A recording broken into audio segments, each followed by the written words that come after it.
نفل کا ایک فائدہ یہ ہے کہ قیامت کے دن فرائض کی کمی کو پورا کریں گے۔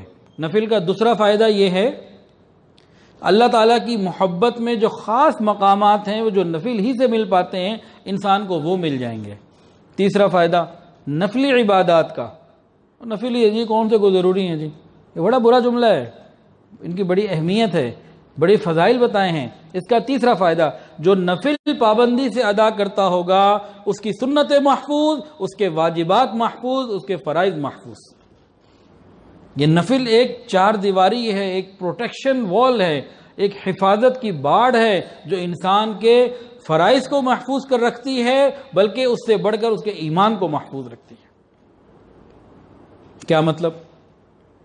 سمپل، جو آدمی نفل ساری پڑھتا ہوگا، بتائیں وہ فرض پڑھتا ہوگا کہ نہیں پڑھتا ہوگا؟ سیدھی سی بات ہے۔ یہ کیسے ہو سکتا ہے جو باقی نوافل پڑھتا ہو فرائض نہ پڑھتا ہو؟ یعنی اس کی ایمان اور اس کا فرائض محفوظ ہو رہے ہیں۔ شیطان جب پہلا حملہ کرتا ہے نا، کیا کرتا ہے؟ نفل اور ذکر کی اور مراقبے کی اہمیت کو دل سے نکال دیتا ہے۔ اس کو پتا ہے فرض کی اس کے اندر اہمیت ہے، فرض یہ نہیں چھوڑے گا، لیکن چلو نفل سے تو پیچھے کرو۔ انسان نفل کو چھوڑنا شروع کر دیتا ہے، خیر ہے اس کی کیا ضرورت ہے، چھوڑو، نفل چھوڑ دیے۔ اگلے سٹیپ پہ شیطان کیا کرتا ہے؟ جب نفل بندہ چھوڑ ہی دیتا ہے نا، وہ جی سنت کی بھی کیا ضرورت ہے، چھوڑو جی، سنتیں بھی چھوڑ دو۔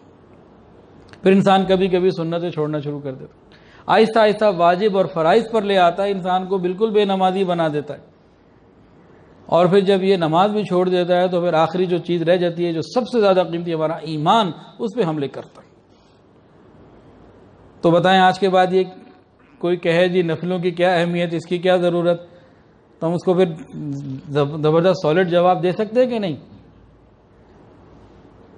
تو یہ ہم اپنے عمل میں بھی لے کر آئے۔ آج اتنا تو ہم ارادہ کریں، جیسے ظہر کی 12 رکعتیں ہیں، 12 پڑھنی ہیں، 10 نہیں پڑھنی، اتنا تو ہم ارادہ کر لیں۔ تہجد اور اوابین، چاشت، وہ بھی نہیں بھی ہم کرتے، اول تو اس پر آئیں، لیکن کم سے کم جو نمازوں کے ساتھ نفل جوڑے ہوئے ہیں وہ تو رکھے نا۔ ہمارے نمازوں کی کمی پوری ہوگی، قیامت کے دن اگر ہمارے نماز میں کمی نکل آئی کہاں سے پوری کریں گے بھی بتائیں؟ نفل چاہیے ہوں گے، نفلی روزے بھی چاہیے ہوں گے، رمضان کے روزوں کی کمی کے لیے، زکوٰۃ کی کمی کے لیے صدقات خیرات کی ضرورت پڑے گی، تو ہم اس کے لیے محنت کریں۔ مغرب کی کتنی پڑھیں گے؟ عصر کی 4 فرض ہیں بھئی، 4 سنتیں ہمیشہ نہ چھوڑیں، کبھی چھوڑ دی کبھی پڑھ لی، اس طرح سے چلو کر لیں۔ مغرب کی 7 پڑھیں، 5 نہ پڑھیں۔ اور عشاء کی بھئی نہیں 17 نہیں ہے تو بھاگ جائیں گے سارے، آئندہ اگلی بزرگ تھے کوئی بھی نہیں ہونا کہ مولوی صاحب کہتے ہیں 17 پڑھو، ایسے 9 کوئی نہیں پڑھتا۔ بھئی جو 9 پڑھتا ہے وہ 11 پر آ جائے، جو 11 پڑھتا ہے وہ 13 پر آ جائے، تھوڑا سا اپ گریڈ کر لیں۔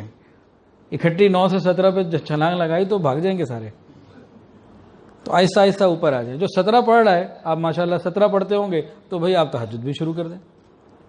تو ہم اپنے آپ کو اوپر لانے کی کوشش کریں، نفلوں کا کوئی سٹاک رکھیں، قیامت کے دن کام آئے گا۔ تو 3 بنیادی پوائنٹس آپ کے سامنے آ گئے۔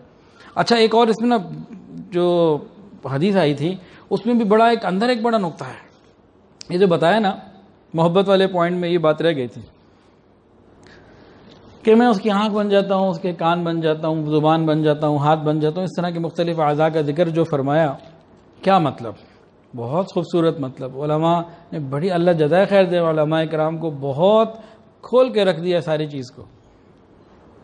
فرمایا یہ جو اللہ کہہ رہے ہیں نا تو کہ میں تمہارے ہاتھ پاؤں اور یہ بن جاتا ہوں، اعضاء بن جاتا ہوں، اس سے کیا مراد ہے؟ تو انہوں نے بتایا کہ دیکھو بھئی ان اعضاء سے ہم اپنے کاموں میں مدد لیتے ہیں، کوئی چیز پکڑنی ہے، دینی ہے، کہیں آنا جانا ہے، کوئی بھی اپنے ہم کام ہے تو انہی اعضاء سے، کہیں آنا جانا ہے تو ان اعضاء سے ہم کام لیتے ہیں۔ یہ اعضاء ہمارے کاموں میں ہمارے مددگار ہوتے ہیں۔ اگر کسی کا خدا نہ خواستہ ہاتھ نہ ہو، کھانا کیسے کھائے گا؟ پریشانی آ گئی، دوسرا بھی نہ ہو تو اب کوئی اور کھلائے، کیا کرے؟ تو ان اعضاء سے ہم کام لے رہے ہوتے ہیں مختلف۔ یہ جو بتایا کہ میں اعضاء بن جاتا ہوں، مطلب یہ کہ تمہارے کاموں میں تمہارا معین اور مددگار بن جاتا ہوں۔ کتنی خوبصورت بات ہے۔